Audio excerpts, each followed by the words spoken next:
Wait. Okay, I'll just hold it. Okay. Hey guys, this is Steven. You know him already. He's the star behind Worth It. Strong word. You are the star. No, I am a person on Worth It. He's the creator and star of Worth It. I edited some of the Worth It shows, and I just want to show you guys how it is in the behind the scenes. How is it looking at our faces all day? I mean, I would hate it. I wouldn't get mad at the face because I'm used to editing and that's what I do, like look at people's faces. But let's say like you're being really bad on camera. I would get mad at you, but not at the real life you. It's you on the screen. I'm like, oh my god, Steven, like talk faster. Well, what happens is after we shoot a video, actually for each of the videos, Adam, Andrew, or I will take over the creative of that episode, and then we will work closely with the editor on the vision of that. I'll have a meeting with YB, and then we'll send her on a mission with the footage to come back with something that's usable. Yeah. That's the part I don't know. When you go disappear in your editing cave for 2 weeks, what happens? We cry. So this is gonna be a pretty technical video. I will say YB is one of the best editors that we work with. One of the best. Also, people told me that we look like siblings because we both have like light hair. Wait, really? Yeah. That's a compliment for you, actually. Thanks. Yeah. I always wanted to be YB Lim. That's always what I wanted. We're at my desk and we're gonna show you like a glimpse of how I put a project together. Alright, so this is how a project typically looks inside a Worth It episode. We use a program called Adobe Premiere Pro, which is a really cool editing program like Avid or Final Cut.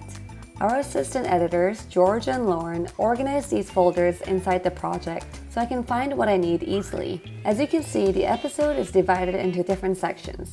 Interstitials, Location 1, which is the cheapest restaurant, Location 2, Location 3, the most expensive, and Cold Open, which is the intro.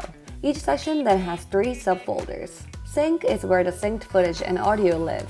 To show you an example, this is the chef interview portion at Location 1. Synced means that the footage and audio which was recorded separately are matching. Then we have selects, where I watch through the entire footage and pick out the best sound bites to use. These I pull up and the audio down so I can copy and paste them later into my sequence. I basically go through every single folder and sequences of each section to pull selects before I can start creating my first cut.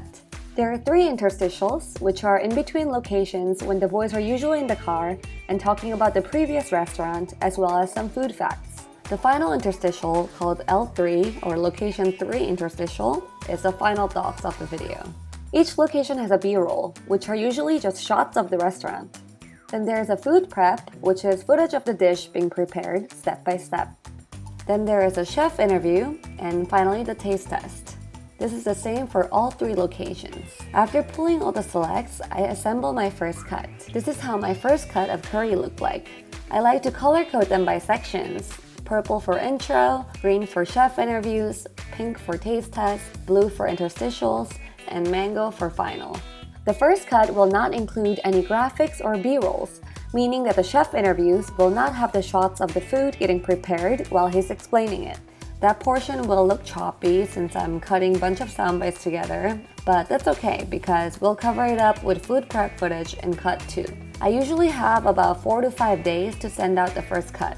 Once the cut is done, I send it out to the producers, either Steven, Adam, or Andrew, and they leave notes. Then by the 3rd cut, I start adding in the graphics. There are preset graphics for lower thirds, restaurant names, food price tags, etc. We usually go through 4 to 5 cuts. Then David on our post team does color and sound. This is how it looked after. As you can see, the top has an adjustment layer, which is the color correction. Then this is the final sequence. Curry is ready to go live. Yeah, that was the behind the scenes of the post-production of Worth It. Thank you, Steven, for being here. He's usually in New York, so this is a big deal, him being in LA. What? No, I used to work very closely here in LA, but I didn't move here. So check it out down below. This is the Worth It video for Curry. Bye!